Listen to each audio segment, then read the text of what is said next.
Welcome to exam study. This is Shivam Gupta. इस video में हम डिस्कस करेंगे आज का महत्वपूर्ण टॉपिक है शिक्षण विधियां। जैसा कि आप देख सकते हैं वेरी इंपॉर्टेंट क्लास आपके एग्जाम के लिए होने वाली है। एग्जाम का समय भी आपका बहुत कम बचा है, जिसमें हम सारे के सारे इंपॉर्टेंट टॉपिक का रिवीजन, अगर कोई टॉपिक रह भी गया है तो उसको भी हम करवा देंगे, जिससे आपके एग्जाम में अच्छा स्कोर कर सकें। चलिए हम बात करने वाले हैं शिक्षण विधियों के बारे में, जो कि आपका एक पेडागोजी का एक मुख्य भाग है। यानी कि अगर आपकी शिक्षण विधियां तैयार हैं तो आपके पेडागोजी के क्वेश्चन गलत हो ही नहीं सकते, क्योंकि क्वेश्चन जो आपके पेडागोजी के हैं वो अधिकतर शिक्षण विधियों से ही पूछे जाते हैं। चलिए दोस्तों स्टार्ट करते हैं आज की वीडियो को। चैनल को सब्सक्राइब नहीं किया सब्सक्राइब कर लें, जिससे आपको हमारे डेली की डेली वीडियो मिलते रहे। अगर हम बात करते हैं सारी की सारी आप शिक्षण विधियां देख सकते हैं, जिसके बारे में एक एक करके हम डिस्क्राइब करने वाले हैं। चलिए हम स्टार्ट करते हैं पहली विधि के साथ, जिसका नाम है आगमन विधि, जिसे हम कह सकते हैं इंडक्टिव मेथड। अगर इसके बारे में अगर हम बात करें आगमन विधि के बारे में, इनके जनक कौन है, यानी कि आगमन विधि के प्रतिपादक कौन है, तो ये आपके कौन है भैया, आगमन विधि के प्रतिपादक जो है आपके अरस्तु हैं। इनके बारे में अगर हम बात करें तो इन्होंने बताया कि जो आपकी आगमन विधि है ना, इस विधि में क्या सीधे अनुभवों, उदाहरणों तथा प्रयोगों का अध्ययन करके नियम निकाले जाते हैं। यानी कि शिक्षक क्या करेगा कि बच्चों को उदाहरण बता देगा, उन उदाहरण के द्वारा बच्चे खुद नियम बना लेंगे, है ना। कौन सी विधि कहती है, ये विधि कहती है आपकी आगमन विधि। चलिए आगे देख लेते हैं। यह विधि उदाहरण से नियम की ओर चलती है ना। जब कोई क्वेश्चन पूछा जाए कि ऐसी कौन सी विधि है जो उदाहरण से क्या नियम की ओर चलती है, तो आप कहेंगे कि इंडक्टिव मेथड या आपकी आगमन विधि कहलाएगी। दूसरा पॉइंट आपका है कि यह शिक्षण विधि छात्र केंद्रित विधि है। यानी कि जो आपका चाइल्ड सेंट्राइड की अगर हम बात करते हैं, सबसे इंपॉर्टेंट है। अगर आप छात्र को सिखाना चाहते हैं तो आपको शिक्षण जो आपकी विधि है छात्र केंद्रित होनी चाहिए, और छात्र केंद्रित किसमें होती है, आपकी आगमन विधि में होती है। दूसरे पर आइए, जो विद्यार्थियों को करके सीखने पर बल देती है।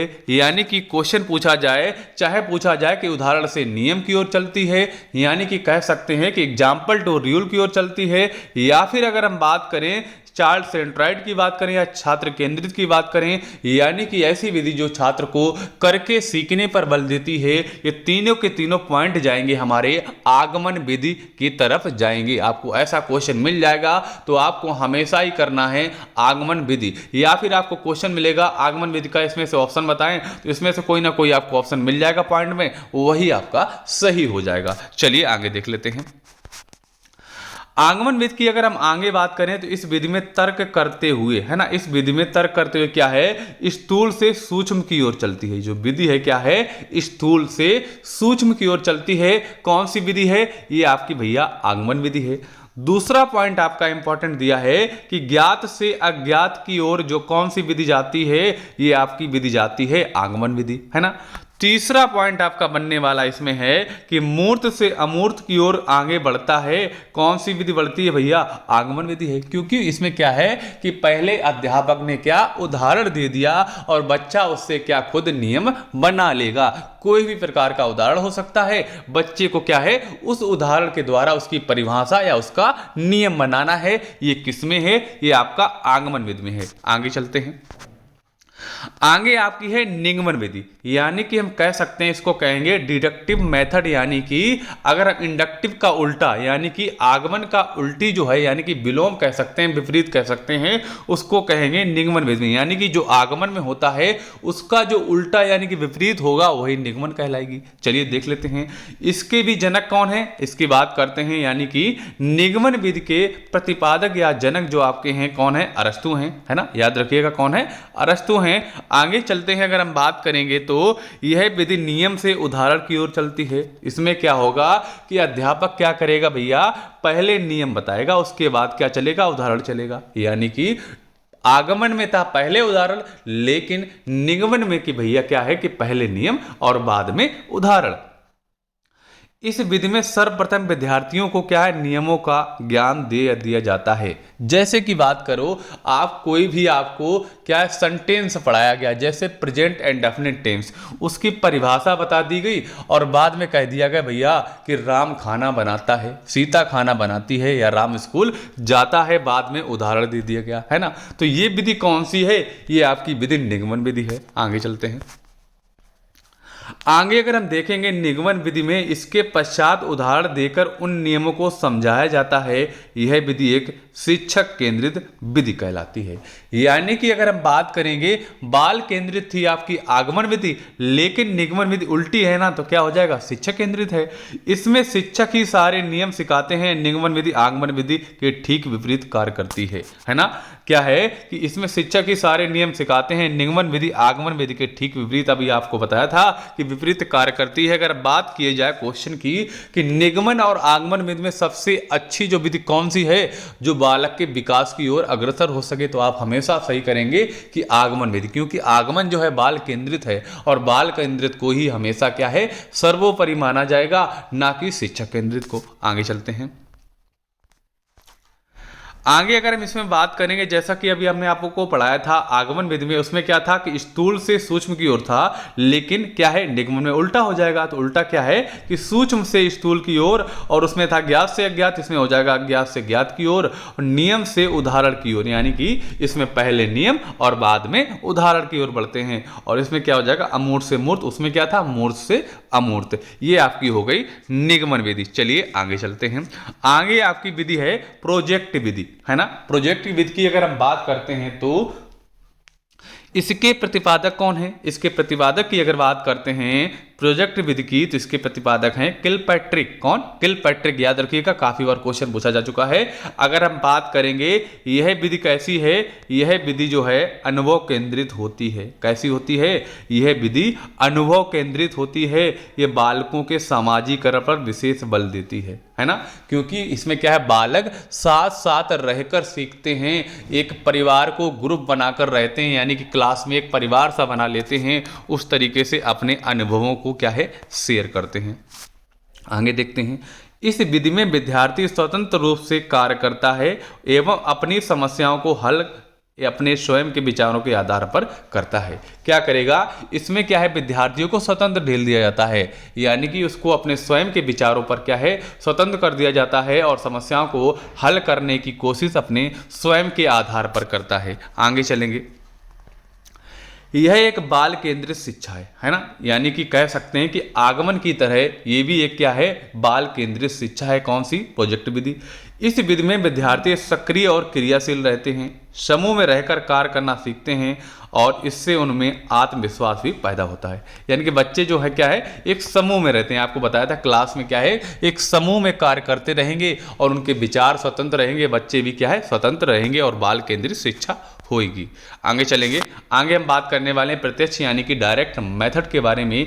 इस विधि में क्या है कि बालक को बिना व्याकरण के नियमों का ज्ञान कराए भाषा सिखाई जाती है। यानी कि जैसे कि अगर बात करें, आपको हिंदी से इंग्लिश सीखना है तो आपको टेंस पढ़ाए गए, व्याकरण पढ़ाई गई, तब आपको अंग्रेजी सीखने में समझ में आई। लेकिन प्रत्यक्ष विधि में क्या है कि आपको ऐसा कुछ नहीं कराया जाएगा, यानी कि ट्रांसलेशन नहीं कराया जाएगा एक भाषा से दूसरी भाषा में, आपको डायरेक्ट ही उस लैंग्वेज के बारे में सिखाया जाएगा। कैसे, इस विधि में जो बालक की मातृभाषा होती है उसे बिना मध्यस्थ बनाए उसे अन्य भाषा सिखाई जाती है। यानी कि आपकी जैसे हिंदी है मेन भाषा, उसके बिना ही आपको दूसरी लैंग्वेज सिखाई जाएगी। यही आपकी प्रत्यक्ष विधि है। आगे जाएंगे।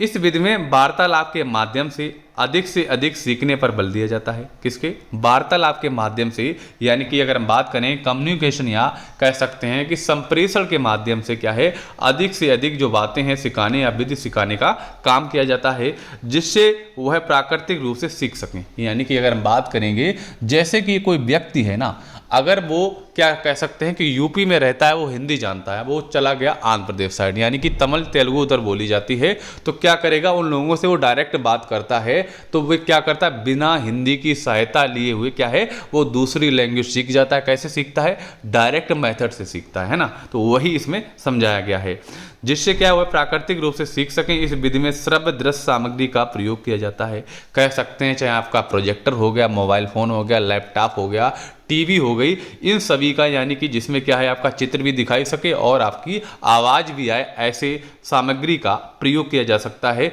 यानी कि वीडियो दिखाकर इसको आपको सिखाया जाता है।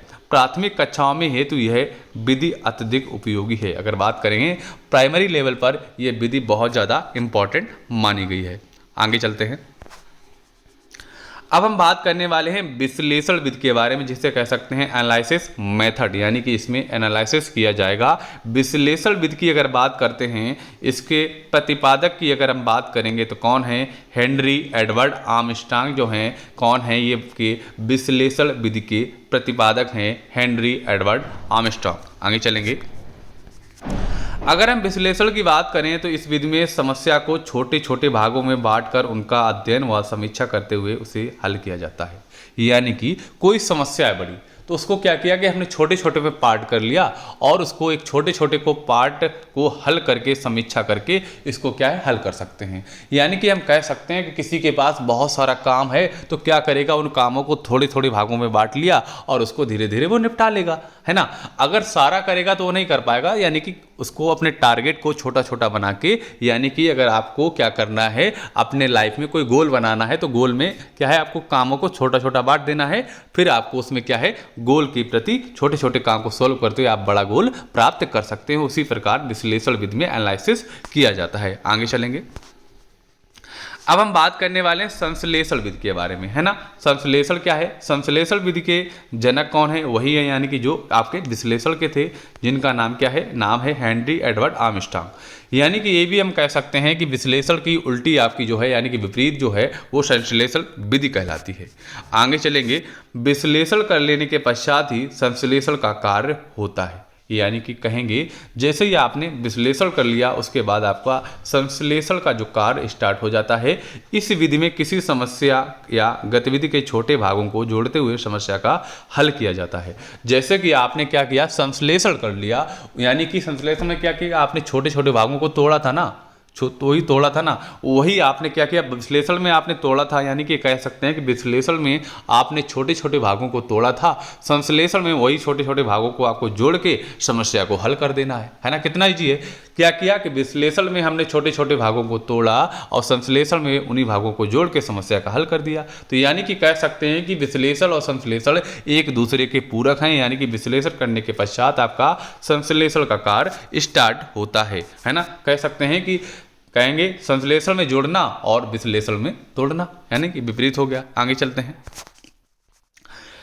प्रोफेसर यंग के अनुसार अगर बात करेंगे संश्लेषण विधि में, प्रोफेसर यंग के अनुसार संश्लेषण विधि द्वारा सूखी घास से तिनका निकाला जा सकता है ना। क्या, सूखी घास से तिनका निकाला जा सकता है, परंतु विश्लेषण विधि में स्वयं तिनका घास से बाहर निकलना चाहता है। ये किसने कहा है, ये कहा है प्रोफेसर यंग का। कथन भी पूछा जा सकता है, तो इसको आप ध्यान से देख सकते हैं।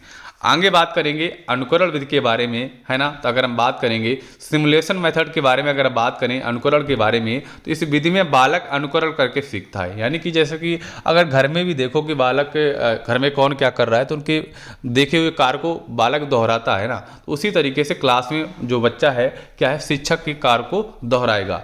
इसलिए इस विधि को अनुकरण विधि कहा जाता है। इस विधि में बालक अपने शिक्षक का अनुकरण नकल करके क्या है, लिखना, पढ़ना व नवीन रचना करका सीखता है ना।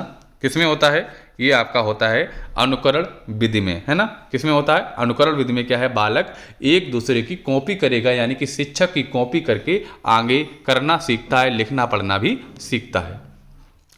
आगे बात करेंगे अनुकरण विधि में कि इस विधि के अंतर्गत बालक शिक्षक के उच्चारण को सुनकर वाचन करना सीखता है। क्या करेगा कि बालक जो है शिक्षक के उच्चारण को सुनकर वाचन करना सीखेगा। किसके द्वारा, अनुकरण के विधि के द्वारा। पहले शिक्षक ने क्या है उसको बताया, बालक ने सीखकर उसका वो खुद वाचन करना सीखेगा।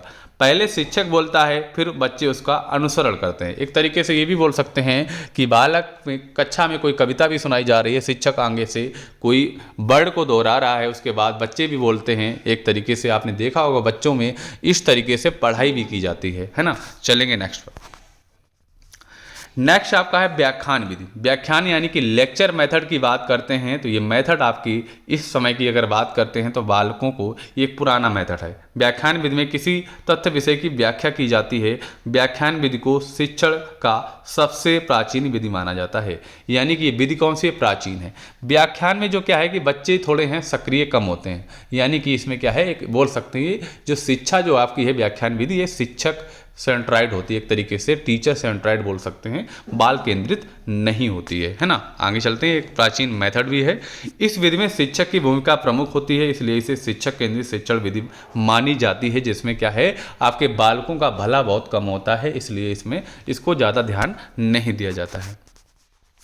अब हम बात करने वाले हैं मारिया मॉन्टेसरी विधि के बारे में। अगर हम बात करेंगे इसे हम क्या कहते हैं, मॉन्टेसरी मेथड कहते हैं, जिसकी रचना या प्रतिपादक कौन है, मारिया मॉन्टेसरी।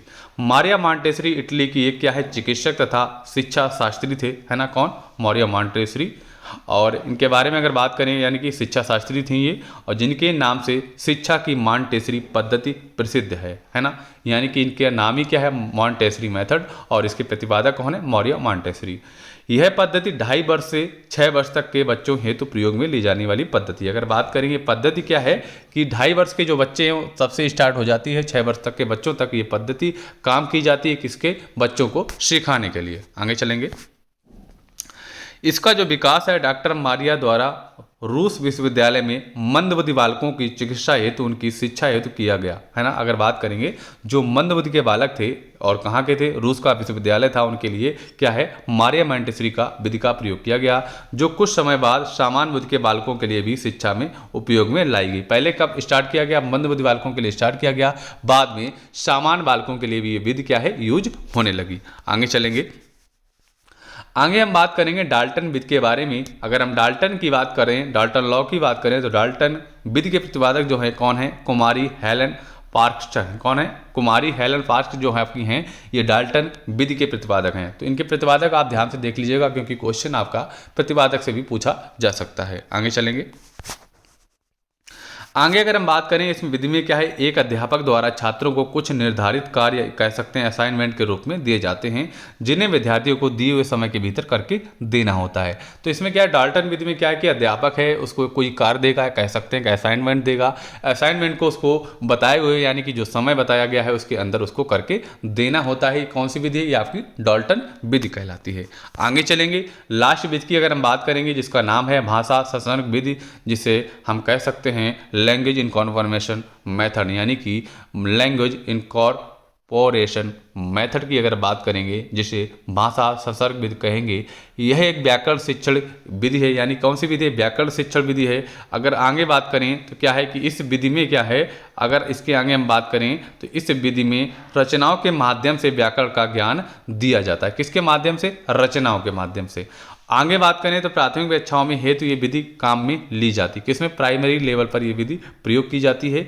इस विधि के द्वारा छात्रों को अच्छे लेखन की पुस्तकों के माध्यम से व्याकरण का ज्ञान दिया जाता है। किसके द्वारा, अच्छे लेखन की पुस्तकों द्वारा बालकों को व्याकरण का ज्ञान दिया जाता है। यानी कि जो भाषा संसर्ग विधि है इसमें क्या है, बच्चों को व्याकरण शिक्षण विधि सिखाई जाती है। इतना याद रखिएगा कि भाषा संसर्ग विधि जो है बच्चों को व्याकरण सिखाती है। एक तरीके से ये मान लीजिए जहां भी आपको व्याकरण शिक्षण संबंधित पूछा जाएगा तो वहां पर आपकी भाषा संसर्ग विधि होगी। कह सकते हैं इसका हमारा सही आंसर क्या हो जाएगा, भाषा संसर्ग विधि होगा व्याकरण शिक्षण से संबंधित। अगर दोस्तों आपको हमारा वीडियो पसंद आए तो वीडियो को अवश्य लाइक करें, ज़्यादा से ज़्यादा शेयर करें। अगर आपने चैनल को सब्सक्राइब नहीं किया सब्सक्राइब कर लें, जिससे आपको हमारे डेली की डेली जो वीडियो हैं मिलते रहें। अगर आप हमारे पिछले सारे वीडियो देखना चाहते हैं जिससे आपका एग्जाम में अच्छा स्कोर आ सके तो आप प्लेलिस्ट में जाके हमारे सारे सीटेट की वीडियो जो हैं देख सकते हैं। अगर आप दूसरे एग्जाम की तैयारी कर रहे हैं तो आपको उसकी भी प्लेलिस्ट मिल जाएगी। अगर आप सारी वीडियो की पीडीएफ चाहते हैं तो आपको हमारे टेलीग्राम चैनल पर उसकी सारी की सारी पीडीएफ मिल जाएगी। अगर आपने चैनल को सब्सक्राइब नहीं किया सब्सक्राइब कर लें और इस वीडियो को ज़्यादा से ज़्यादा अपने दोस्तों में जरूर शेयर करें, कमेंट्स करके जरूर बताएं आपको हमारा वीडियो कैसा लगा। अब आपको मिलेंगे अपने अगली वीडियो के साथ, तब तक के लिए जय हिंद, वंदे मातरम साथियों।